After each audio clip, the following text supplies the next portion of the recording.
Hace 8 días nosotros aprendíamos a través de la Escritura que el Señor Jesucristo estaba enseñando que nosotros debíamos ser limpios por dentro y en tanto fuésemos limpios por dentro, seremos limpios por fuera.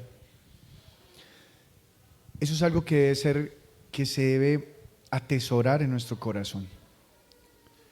Ahora, cuando uno se pregunta ¿con qué yo puedo limpiar mi corazón? La Escritura lo dice en Proverbios, en la lectura sapiencial, pero normalmente se utiliza esas palabras para los grados de 15.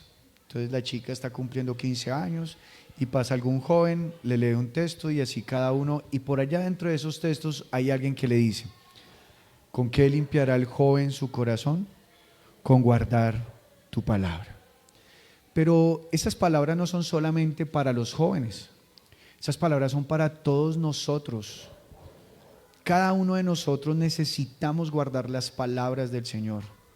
Cada uno de nosotros necesitamos retenerlas. Y cuando digo retenerlas, es que usted tiene en su deseo el no dejar que se vayan. Creo que lo mejor es dejar que usted pase, lo mejor dicho, ¿no?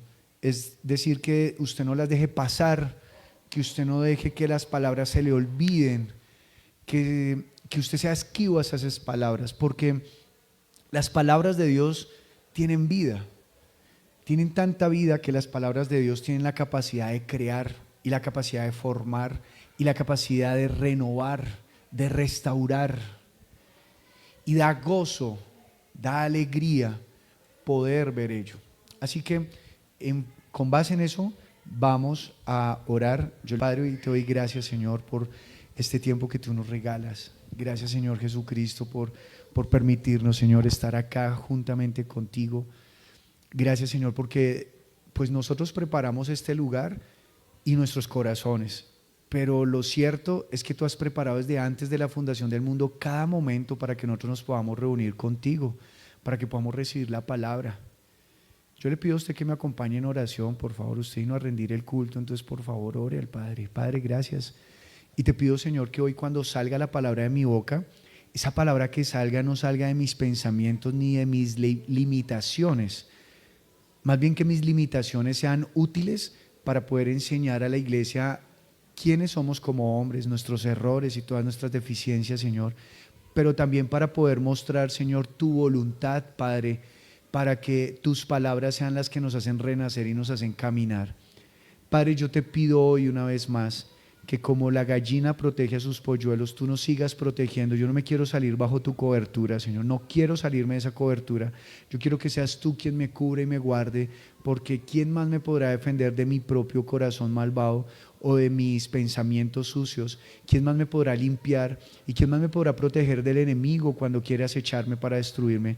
Padre, yo te doy gracias por este tiempo. Santifica esta reunión y permite que la palabra alcance cada uno de nuestros corazones. Te lo pedimos en el nombre de Jesús. Amén. El título de la predicación de hoy es ¿tú que matas a los profetas?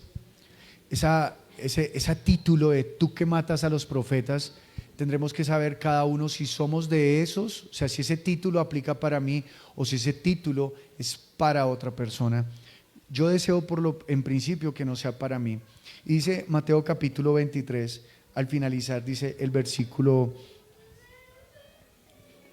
número 37 al 39, Jerusalén, Jerusalén, que matas a los profetas y apedreas a los que te son enviados. ¿Cuántas veces quise juntar a tus hijos como la gallina junta tus polluelos debajo de las alas y no quisiste? He aquí vuestra casa os es dejada desierta, porque os digo que desde ahora no me veréis hasta que digáis bendito el que viene en el nombre del Señor. Y cuando nosotros vemos este texto, yo quisiera que usted pudiera notar el cariño que hay allí. Dice, yo que quise juntar tus hijos como la gallina junta a tus polluelos. Quiero que se quede con esa imagen y ahora en breve nos acentuaremos en esa imagen. Pero por lo pronto quiero que usted piense en Jerusalén, ¿no? Jerusalén es una de las ciudades más visitadas y una de las zonas más visitadas a nivel mundial por su acento espiritual, ¿no? Por su acento de santidad, por toda la historia religiosa que hay allí alrededor de Jerusalén. Actualmente allí, en lo que llamamos la zona de Palestina, están reunidas las tres religiones más fuertes del mundo, que son las musulmanas, los judíos y los cristianos. Y cuando hablo de cristianos hablo de todas sus vertientes, ¿no? Y entonces la gente desea viajar allí porque Jerusalén, ¿no? Y en Jerusalén reinó hombres tan conocidos como David, como Salomón, ¿no? Que son los dos reyes más conocidos allí de este pueblo. Y en Jerusalén caminó Jesús, quien fue también un hombre que partió la historia. No en vano, nosotros manejamos nuestro calendario es con base al nacimiento de Jesús. Y cuando vemos todo esto, entonces Jerusalén cobra una importancia demasiado extensa que supera las demás cosas importantes. Ir a la Torre de Eiffel es muy importante, ¿no? Y más si usted deja su candadito allí en el puente, es genial, ¿no? Eso es algo muy romántico, algo muy diciente. Ir a la Estatua de la Libertad, no la que está en Francia, sino la que está en Estados Unidos, pues también tiene allí, ¿cierto?, una connotación muy profunda, porque en especial para nosotros los latinos nos han criado adrede con que esa tierra es la tierra de los sueños y solamente allá se puede desarrollar. Entonces tiene esa insignia como la libertad, ¿no? Entonces sería muy valioso si usted tiene la foto de la Estatua de la Libertad al fondo, ¿no? Con la Estatua de la Libertad de verdad, ¿no? Entonces allá al fondo, tac, ¿no? Y todos esos lugares cobran relevancia, pero Jerusalén es muy importante históricamente. Y quiero decirle algo, la Escritura dice que habrá un día en el cual todas las naciones mirarán a Jerusalén para adorar al que vive. Eso es una promesa que está y que se repite en Apocalipsis. Que todos iremos a Jerusalén o miraremos a Jerusalén, hacia Jerusalén, para adorar al que vive para siempre. Y luego de eso será la recogida de los santos. Entonces Jerusalén tiene una importancia desde que Dios la pensó.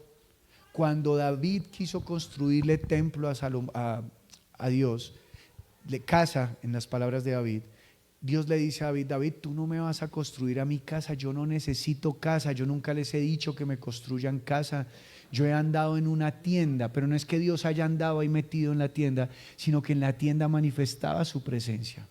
Y entonces Dios le dice: los que necesitan casa, y en David está toda la humanidad, o por lo menos los que buscamos agradar a Dios, dice: los que necesitan casa son ustedes, yo soy el que les construye casa. Y si nosotros ponemos esas palabras en nuestra realidad, ¿quién construye la casa para quién? ¿Los hijos cuando son pequeños, cuando son niños, a los padres, o los padres a los niños? Son los padres. Entonces, cuando David le dice a Dios: Dios, yo te quiero construir una casa porque yo te quiero honrar, lo que Dios le está diciendo a David es: tranquilo, pequeño, no te preocupes, tú eres el que necesitas casa, yo soy el que voy a trabajar para darte una casa, yo soy el que te guarda, yo soy el que te cubre, aunque tu intención es bonita, aunque tu intención es buena. Recuerdo una vez que estábamos en la sala de la casa, yo ya era adolescente, mi hermana era muy pequeña, y entonces mi hermana abrió el periódico. Mi papá todos los domingos leía el periódico, y entonces leyó un anuncio y decía: papi, cuando yo sea grande te voy a comprar esta casa. Y dijo: léala. Y papá siempre nos ponía a leer: léame la prensa. Entonces le leía, pero su ejercicio no era escuchar, sino que nosotros leyéramos. Y entonces ella leyó algo así: se vende hermosa casa a las afueras de Bogotá, en ese entonces en el aeropuerto, el del norte, se me olvidó el nombre ahorita, de Guaymaral, gracias. 10 habitaciones, 11 baños, casa para el servicio, y grandes prados. Algo así decía. Yo lo único que pensé fue en los prados. Yo, uy, los prados. Mi hermana estaba pensando en la cantidad de habitaciones y decía, papi, yo te la voy a regalar y te voy a dar 2. Y yo también, y mi papá se alegró, dijo, tan bonita mi hija, ¿no? Sin embargo, la realidad era otra. Mi papá era el que nos hacía casa, mi papá era el que nos sostenía. Eso es lo que Dios le está diciendo a David. Así que aunque David es un rey, ojo lo que le voy a decir, David es un rey de reyes, porque David tuvo la oportunidad de que varios reyes quedaran como vasallos de él, es decir, que ellos venían ante él y le honraban, algunos porque decían, este rey es de Dios, aunque fueran de otros pueblos, este rey es de Dios, y queremos que si Dios lo ungió a él, él nos guía a nosotros. Pero le traían también riquezas, y aunque David tenía todas las riquezas de estos territorios, y aunque David tenía todo el poder, Dios le trata como a un niño y le dice, no te preocupes, yo soy el que te construye casa. Y eso lo reafirma más adelante cuando le dice, de tu descendencia saldrá uno, el cual yo seré a él padre y él será a mí por hijo. Y entonces cuando Salomón ya se encumbra como rey, o Dios lo encumbra allí, entonces se repite esta oración, pero ellos están cegados porque están pensando que es Salomón. No obstante, a medida que va pasando el tiempo se dan cuenta que no era Salomón y que hay que esperar al gran rey. Ese gran rey para nosotros es nuestro Señor Jesucristo, y es a quien el Padre le dice, tú serás mi hijo y yo seré a ti por Padre. Y entonces nosotros ya somos ese resto de humanidad que lo que decimos es, nosotros queremos seguir a ese rey porque a él lo ungió el Señor. Y en Cristo Jesús usted y yo tenemos una casa. Para el pueblo de Israel su casa era Jerusalén, y en Jerusalén estaba establecido el templo en donde Dios manifestaba su gloria y su poder. Pero Jesús allí en Jerusalén dice, Jerusalén, Jerusalén, que matas a los profetas. Ahora, para que podamos entender lo que está sucediendo cuando Jesús dice esto, que matas a los profetas, es necesario que tengamos y dejemos acá plantado que Dios ha manifestado su presencia y su palabra para ser papá. Es decir, cuando Dios nos da la palabra, Él se está manifestando a nosotros como Padre. Porque la palabra de Dios lo único que hace es guiarnos por el buen camino y buscar nuestro bienestar. Y si usted es consciente, mis queridos padres y madres, una de las la mayor cosa que usted le provee a sus hijos no es alimento, no es ropa y no es techo. Son sus palabras y su ejemplo. Esa es la mayor provisión que usted le da. ¿Usted está comprendiendo ahora que hay una diferencia al marcar esto? Dios nos dio esta casa común llamado planeta Tierra. Dios nos dio plantas, nos dio un techo que se llama el cielo, nos dio una tierra que produce la comida, pero lo que Él más quiere que aprendamos de Él es sus palabras y sus acciones. Y en eso comprenderemos nosotros que somos sus hijos y que caminamos con Él. Pero, ¿cuál es la labor de los profetas? Y quisiera que pudiéramos, hoy vamos a leer algunos versículos, quisiera que los tomara allí en cuenta. Dice Éxodo capítulo 4, versículo 12, por favor.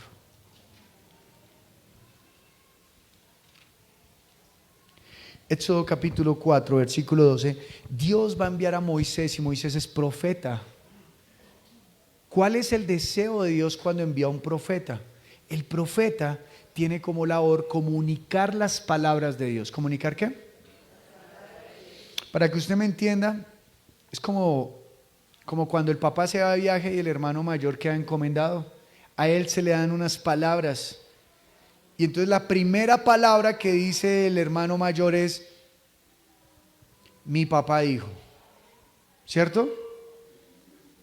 Esa es la voz del profeta. ¿Cómo dice el profeta? El Señor dice. ¿Cierto? Bueno, a veces también se levantan profetas en la empresa. La jefe dijo. ¿Cierto? Y es pura carreta, solo quiere amenazar. Bueno, pero dice así, 4:2, dice, ahora pues, Dios le está hablando a Moisés, dice, ahora pues,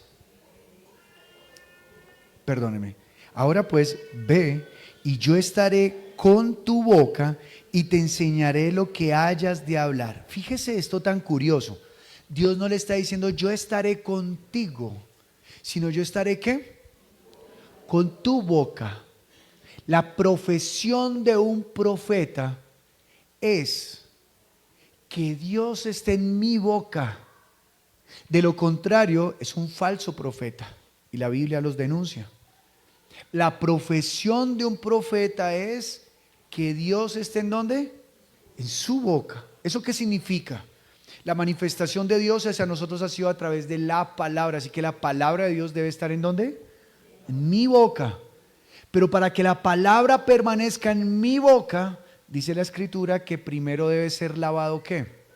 Mi corazón, porque de la abundancia de corazón hablará la boca. Ese es un buen profeta. Ahora, dice, y te enseñaré, escuche bien, 12, y te enseñaré lo que hayas de hablar. ¿Qué significa enseñar? Voy a hacer un ejemplo. Si yo le preguntara a usted qué tengo debajo de la Biblia, ¿qué me diría? No sabe. Entonces yo se lo enseño. Es decir, enseñar es sacar lo que está oculto. Es decir, Moisés, yo te enseñaré lo oculto desde el principio de los tiempos. Yo te revelaré, Moisés, lo que yo sé y nadie más sabe. Y no necesito preguntarle si a usted le gustaría saber lo que nadie más sabe, porque eso es evidente. Nosotros como humanos tenemos como ese acervo, ¿no? Ese deseo de saber lo que nadie más sabe, ¿no? Hoy en día entre amigos y amigas existe una frase y es: nos tomamos un tinto. Es que no tengo tiempo, es que le tengo chisme. ¿Cuándo nos tomamos el tinto? Sí, nos encanta saber lo oculto. Y nos encanta tanto que cuando abrimos la escritura en Apocalipsis tenemos como ese morbo, ¿no? De saber qué es lo que está oculto en medio de todas esas palabras. Y el dragón vendrá contra la mujer. ¿Qué será el dragón, no? Y más de uno de la iglesia cuando veía Dragon Ball decía: ese es el dragón, vea, toda la infancia en el planeta está viendo Dragon Ball, ese es el dragón, ¿no? En Apocalipsis el número del 666. El código de barras tiene 6 barras. Este sí fue. Y después las tarjetas de crédito. Y ahí vamos. Cada cosa que nos dé sospecha, que se mueva como dragón, ¡prum! Porque nos encanta saber lo oculto, ¿no? Y si hay alguien que tiene como una coherencia en lo que explica, dice: le tengo el maestro que de verdad, pero de verdad nos puede explicar Apocalipsis. Y tenemos ese morbo, ¿no? Por lo oculto. Pero Dios dice: yo le enseñaré las palabras. Es decir, no necesitamos tener ese deseo morboso de escudriñar lo que no ha sido revelado, sino sencillamente pegarnos a Dios, porque el hecho de que Dios esté en mi boca significa que yo estoy pegadito a Él, que yo camino con Él, que yo lo escucho. Pero leamos por favor Jeremías capítulo 1 versículo 9.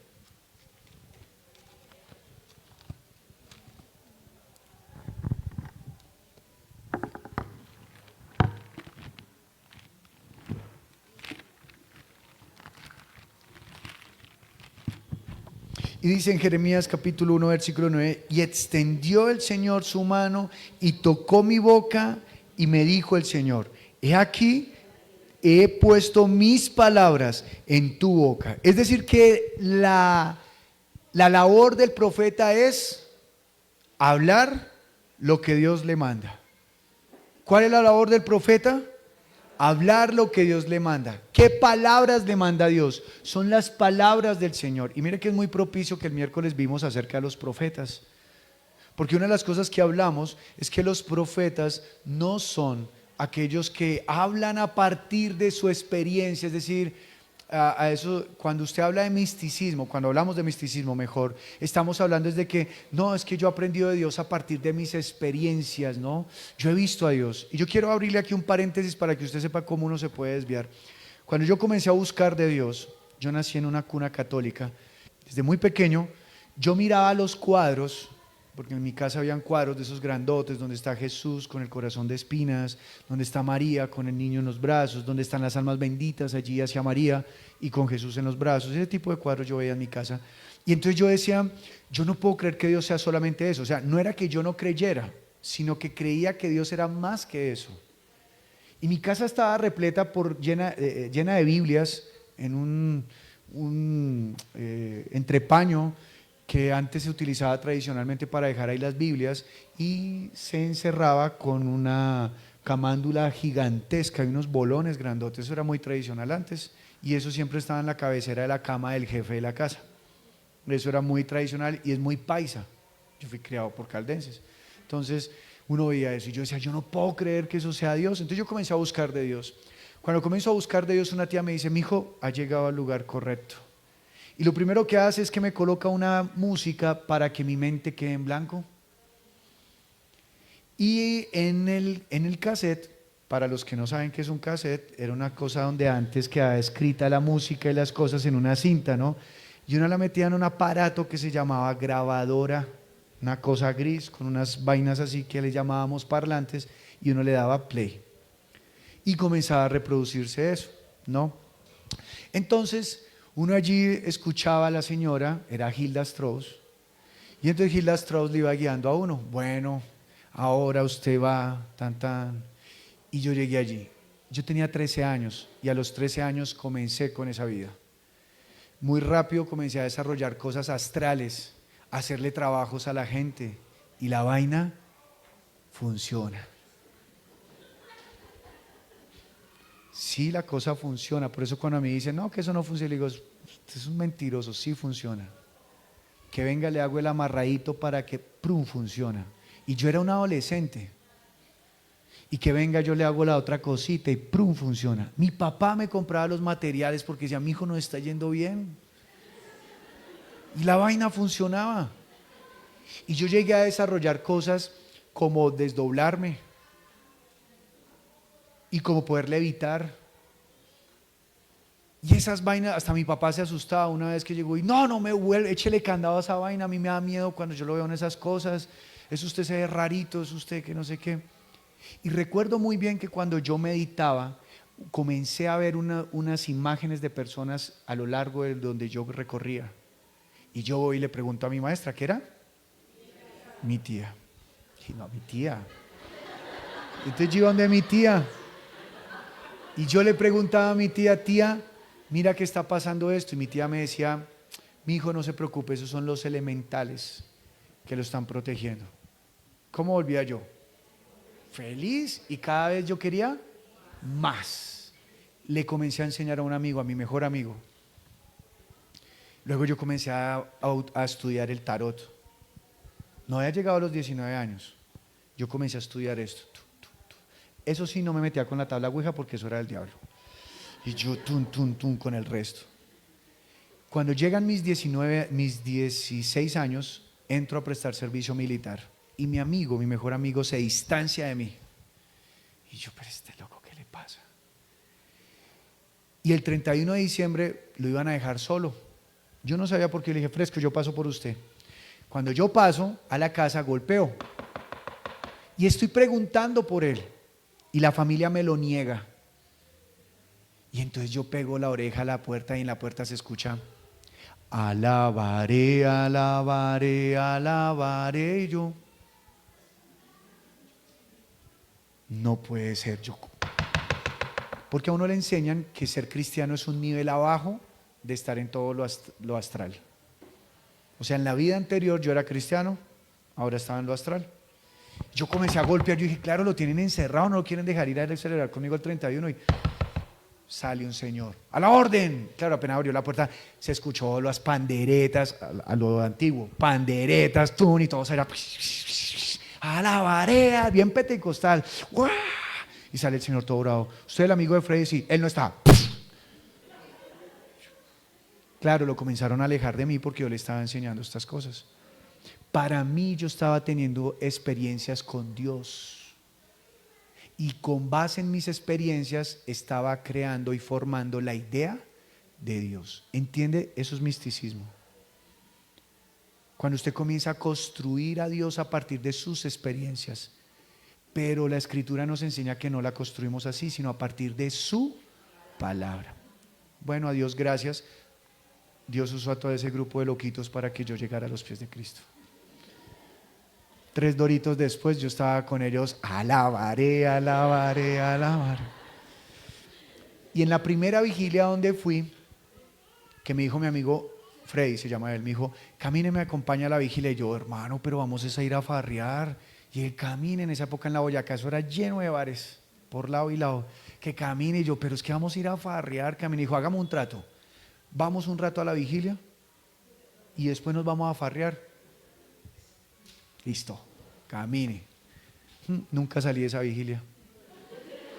Esa noche el Señor desnudó mi corazón con su palabra y me hizo entender que era un pecador. Y esa noche tuve arrepentimiento. Duré casi una hora llorando. Llore y llore, recordando, haciendo memoria, o sea, siendo consciente de quién era yo. Y me di cuenta que yo no había experimentado a Dios. Y ese día el Señor me bautizó en lenguas. Perdón, en el Espíritu Santo se dice, perdón, en el Espíritu Santo. Y comencé a hablar en lenguas. Y como yo no sabía qué era esa cosa, pues yo, ¿qué es esto? Y comencé a hablar y hablar y hablar. Y desde ahí hasta hoy, aquí estoy en mi Cristo. Ya no por lo que yo creía o me armaba, sino por su palabra. ¿Cuál es la labor del profeta? Predicar la palabra. Así que cuando usted busca un profeta que le predique lo que su corazón quiere, el corazón pecaminoso, usted se está extraviando. Porque la palabra del Señor incomoda. Fíjese otra vez, lea conmigo por favor Mateo. Mire lo que dice: Jerusalén, Jerusalén, que matas a los profetas. Es decir, ellos querían escuchar la palabra de Dios. ¿Querían escuchar la palabra de Dios? No. Por eso mataban a los profetas.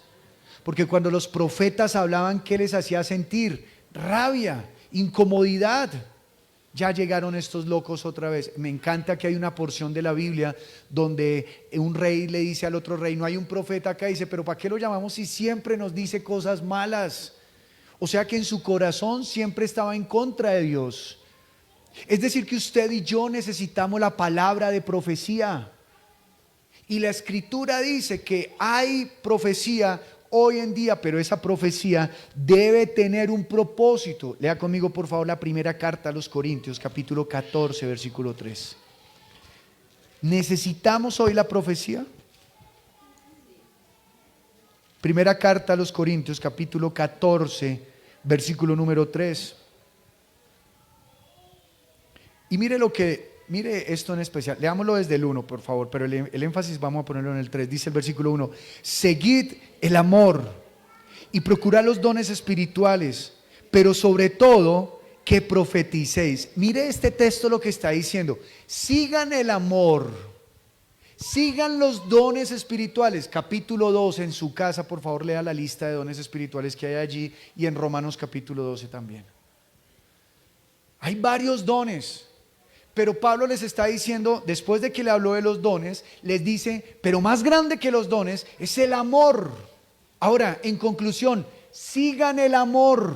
Mire lo que dice, seguid el amor, procuren los dones espirituales, pero sobre todo, ¿qué? Que profeticen. Es decir, que de sus labios salga la palabra ¿de quién? De Jesús. En el Antiguo Testamento los profetas basaban la escritura en la palabra de Moisés, pero ahora en el Nuevo Testamento nosotros hablamos con base a lo que Cristo nos dio. ¿Por qué? Porque Cristo trajo la verdad y la gracia. Y no quiere decir que ya no hablemos las palabras de Moisés, porque a la final lo que Moisés habló es la palabra de Dios. Pero necesitamos hablar eso, pero por encima de todo las palabras de Jesús. Necesitamos conocer las palabras de Jesús para hablarle a las personas. Así que no le hablamos a las personas a partir de nuestras experiencias, porque podemos llegar a tener experiencias erradas, erróneas. Debe ser conforme a la palabra de Dios. Por eso cuando Pablo iba caminando por una de las ciudades y había una mujer que decía, ellos son los hijos de Dios, ellos son los hijos del Altísimo. ¿Por qué le ofende a Pablo que esta mujer diga eso de ellos?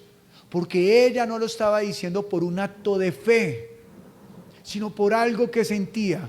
Y Pablo saca a la luz que era lo que sentía y dice, espíritu inmundo, sal de ella. Era un espíritu de adivinación. Y desde ahí nunca más volvió a adivinar la chica. Quiere decir que esta chica hablaba de ellos no con base en la palabra. Su corazón no había sido convencido por la palabra, su corazón no había sido lavado por la palabra, sino que ella hablaba por una experiencia que tenía con espíritus, pero no por la palabra. De modo que cuando Pablo se fuera a ir de la tierra, ¿a quién iban a buscar? A la divina. Por eso Pablo expulsa ese espíritu de adivinanza. De adivinación, perdón. Las adivinanzas sí son buenas, lo hacen reflexionar a uno. ¿Para qué sirve? 1 Corintios capítulo 14. Seguid el amor y procurad los dones espirituales, pero sobre todo que profeticéis. Porque el que habla en lenguas no habla a los hombres, sino a Dios. Así que nosotros cuando hablamos en lenguas, ¿con quién estamos hablando? Con Dios. Y mire lo que dice: pues nadie le entiende, aunque por el Espíritu habla misterios. Está bien hablar en lenguas. Pero el versículo 3 dice: pero el que profetiza habla a los hombres para edificación, exhortación y consolación. Así que, ¿la profecía la necesitamos? Sí. ¿Para qué? Para edificarnos, para exhortarnos y para consolarnos. Es decir, que esa imagen que tenemos de los profetas que adivinan cositas, eso no es. Eso es un error. Como dirían los académicos, eso es una falacia. Eso no es la verdad, eso no es la palabra de Dios. Nosotros no debemos estar buscando gente que nos diga cositas. Debemos buscar la palabra. No debemos buscar una palabra que diga Jesús, porque a veces pensamos, el filtro de nosotros a veces para decir si algo es de Cristo o no es que mencionen a Jesús en algún lado. ¿O me equivoco? ¿Esa canción es cristiana? Sí, porque dijo Jesús. Es de los Beatles. Es de Elvis Presley. Aleluya, oh, aleluya. Y el mensaje es bueno. Pero si dice Jesús es cristiano. No. Si tiene la palabra, es cristiano. Si tiene la palabra de Dios, es de Dios. Si tiene la palabra de Dios, nos va a edificar, nos va a exhortar. Pero mire que también al final dice que también, ¿qué hace? Consuela. O sea que también se rompe esa imagen del profeta que se quita el rejo y comienza a darle a todos. No, el profeta también consuela. Cuando el pueblo de Israel estuvo en Babilonia, se levantaron himnos proféticos como ese salmo que dice: y yo estando en los ríos de Babilonia, hago memoria del templo en Jerusalén. Señor, permítenos volver a ti y volver a subir a Jerusalén. Son cánticos proféticos porque a la final Dios dice: sí, ustedes van a volver. Dios necesita que usted y yo hablemos la palabra de Él. Pero volvamos a Mateo, por favor. Dice entonces: Jerusalén, Jerusalén, que matas a los profetas y apedreas a los que te son enviados. Fíjese, hemos visto dos cosas y este es el pilar para poder comprender esta escritura. Jerusalén es el lugar donde se adora a Dios. Es la ciudad importante donde Él se ha manifestado, donde Él decidió manifestar su gloria. Pero el pueblo que estaba en Jerusalén ya no quería recibir su palabra. Ahora, ¿qué hacían con los que traían su palabra? Los mataban y los apedreaban. ¿Cuántas veces quise juntar a tus hijos como la gallina junta sus polluelos debajo de las alas y no quisiste? Yo no sé si usted ha visto ese momento, pero es un momento, me parece demasiado tierno. Porque le voy a poner un ejemplo. Enfrente a un zorro contra una gallina. Probabilidades de que gane la gallina. No, hay probabilidades porque hay zorros bobitos también. Entonces la gallina tiene. O sea, estoy disfónico, no puedo hacer como el zorro chillando. ¿Sí? Pero el zorro va a buscar la manera de encontrar la gallina de una manera que le pueda apresar. Y cuando yo leía este texto, yo decía: Señor, ¿cómo protege una gallina a sus polluelos? Porque yo quería, cuando estaba preparando la palabra, yo quería contarles a usted una historia en donde hubiera una gallina bien valiente que había expulsado a un gorila de que quería comerse los huevos. Y no es verdad. Porque lo que Dios quiere transmitir aquí no es la violencia de un padre, sino es la ternura de un padre. Y entonces pude ver un video en donde muestran a un ave, no estoy seguro si era un águila, y están en plena cumbre de la montaña. y los polluelos acaban de romper, y ella llega y pone sus alas como un abanico y los cubre, y comienza a nevar. La mamá queda absolutamente cubierta por la nieve. Yo viendo el video dije, falleció. Amanece, sale el sol, y apenas el sol pero así, eso de que sale el rayito de sol y ¡pum!, le pega, se sacude y de una manera como un abanico abre sus alas y los polluelos. Eso es lo que este texto quiere. Ahora, mire la contradicción. Dios viene tiernamente con sus profetas a proteger el pueblo, y los pueblos matan a su padre porque no resisten las palabras, porque aunque su actitud es tierna, sus palabras sí son duras, porque los está reconviniendo para protegerlos. Y nosotros muchas veces le reclamamos a Dios que porque no es tierno, y todo el tiempo es tierno, todo el tiempo es bueno, todo el tiempo nos cubre, nos guarda, y nosotros le queremos matar. Y la Biblia a través de Jesús nos enseña por qué queremos matar a alguien. Y se me hace propicio la reunión de ayer de los jóvenes, porque tenía que hablar de ello, de matar.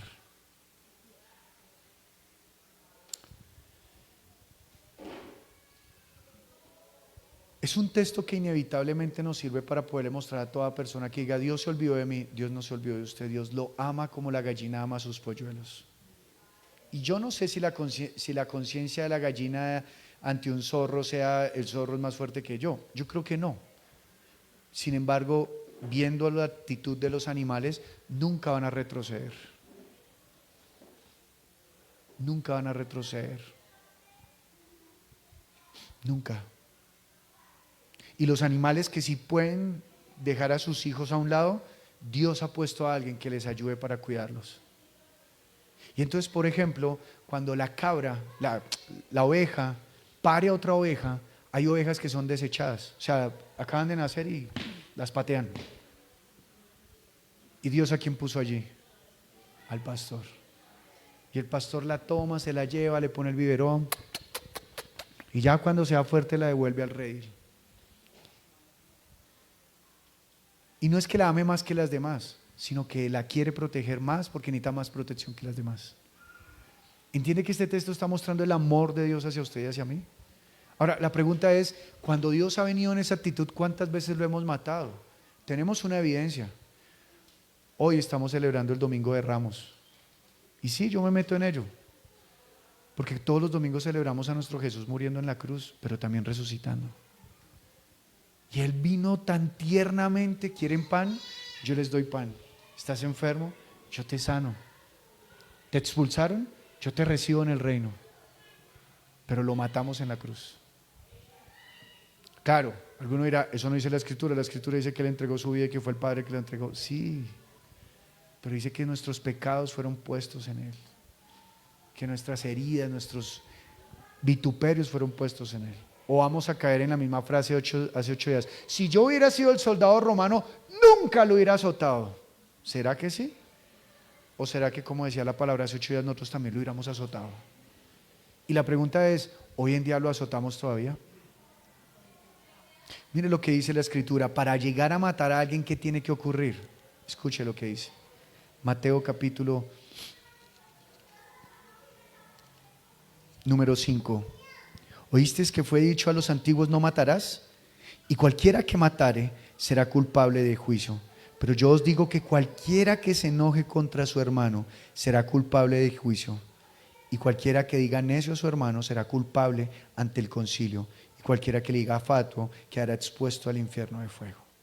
Y ayer yo le decía a los chicos en medio de la obra, les decía, matar suena fácil, porque si yo le preguntara acá quiénes han matado, seguramente habrán tal vez 1 o 2 o 3 que se han matado. Pero el resto dice, no, yo no he matado. Pero Jesús fue más profundo, porque Jesús está hablando acerca del amor hacia el hermano. Y como les decía ayer en medio de la obra, matar es simplemente la manifestación de lo que ocurrió en mi corazón. Porque cuando nosotros nos enojamos y dejamos que ese enojo crezca y se vuelva toda una planta, se convierte en ira.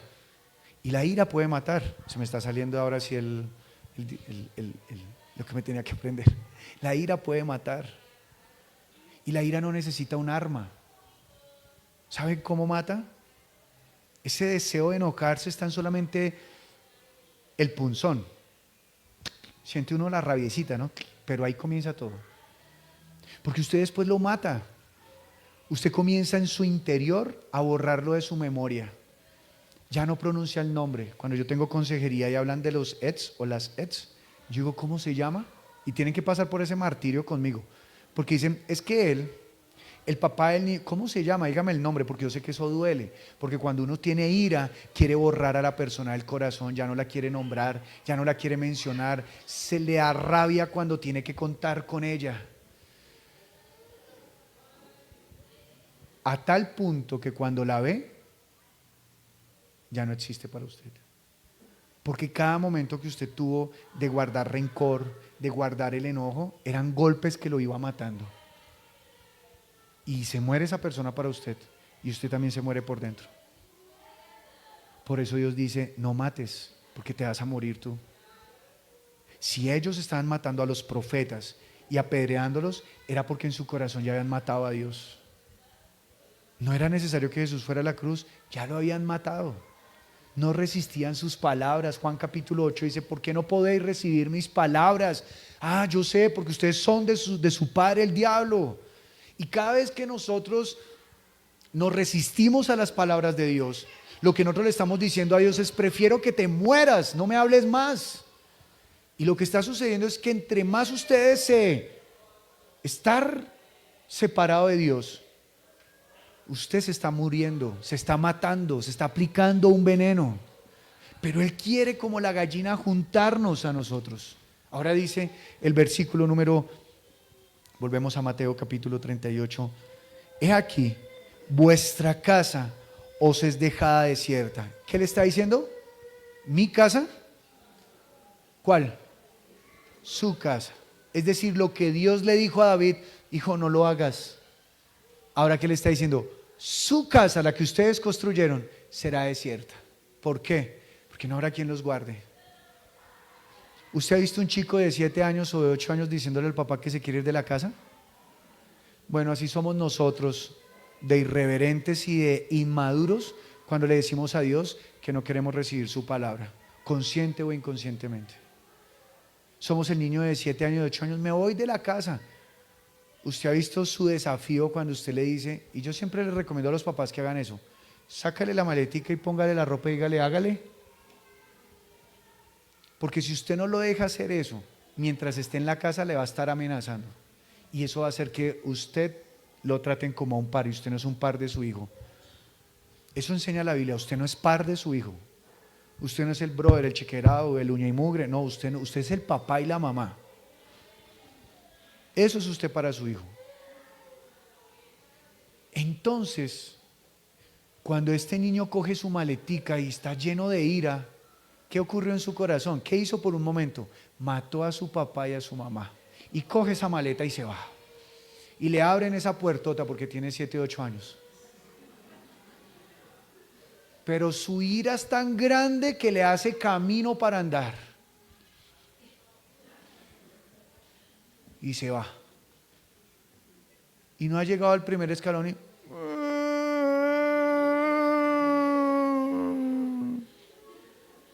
Yo los he visto.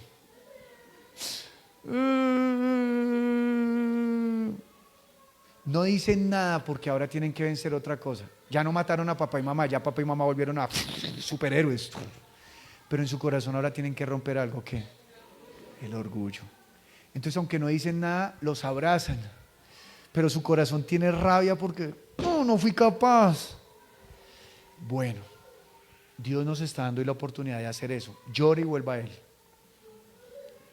Porque va a haber un momento en el cual todo el mundo hará eso. Y será cuando le venga en su trono de justicia y aparte a los corderos, a los de la derecha y a los de la izquierda. Y los de la izquierda se arrodillarán y llorarán. Ya será tarde. será tarde. Porque ya no vendrá como la gallina, vendrá como el juez. Y dice que la sangre de Abel, lo leímos hace 8 días, clama por justicia y Dios hará justicia. Dios hará justicia. Y dice el versículo 39, porque os digo que desde ahora no me veréis hasta que digáis, bendito el que viene en el nombre del Señor. Un día regresará el Señor Jesús y nosotros ya no saldremos con palmeras ni con banderillas blancas, sino saldremos con nuestras manos, con nuestras palmas. Ahí viene el Rey de Gloria. Como dice Apocalipsis, ahí viene el león de Judá, mi Rey, mi Salvador. Mi momento más feliz en la vida ha sido cuando creí en Él, que ya se los conté, cuando me bauticé, cuando recibí el pastorado. Estoy hablando espiritualmente, ¿no? Cuando me casé, porque para mí también fue un momento espiritual cuando me casé. No era solo juntarme con Él, sino yo sabía lo que estaba pasando espiritualmente. Pero el momento más especial no ha pasado. Lo estoy esperando. Porque cuando Él venga por primera vez sucederá que toda lágrima será seca. Ya no habrá más dolor. Ya no tendremos que conectarnos para orar por los enfermos.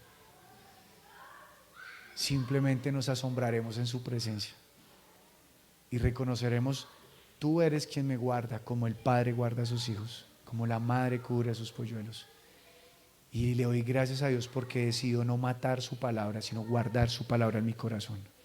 Yo le quiero invitar hoy a usted que usted no sea hoy tú que matas a los profetas, que usted diga, no, yo no soy ese.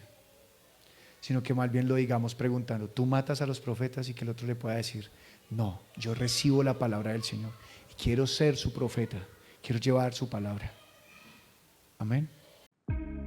Te invitamos a que te suscribas al canal de Nuestra Iglesia Viva y actives la campanita de notificaciones.